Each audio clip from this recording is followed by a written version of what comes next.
الحمد لله والصلاة والسلام على رسول الله و علی آله و اصحابه اجمعین. پاسخ سوالاتی بعضی از برادران که از طریق کانال سوال و جواب به ما رسیدن. شخصی پرسیدن زن و شوهر با هم خواب می شوند و یک جا می شوند، با زن غسل می کند اما مرد غسل نمی کند و بعد از غسل کردن زن باز شوهر با همسر خود هم صحبت می شود، گپ می زنند. آیا بالای این زن دوباره غسل واجب می شود و این زن جنوب می شود یا خیر؟ برادری محترم، با شخصی جنوب گپ زدن درست است.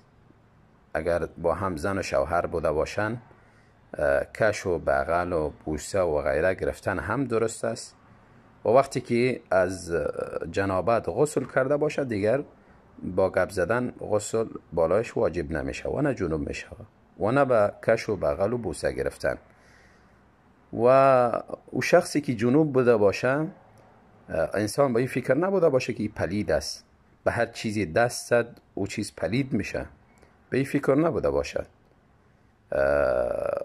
میتواند این شخص نان بخورد، با مردم حرف بزند، با مردم مصافحه و دست بدهد، میتواند کارهای خانه را انجام بدهد، کارهای بیرون خانه را.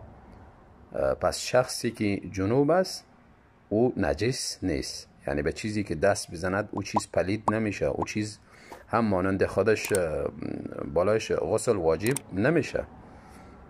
پس اشکالی نداره و نه دوباره بالای خواهر غسل واجب میشه و نه جنوب میشود.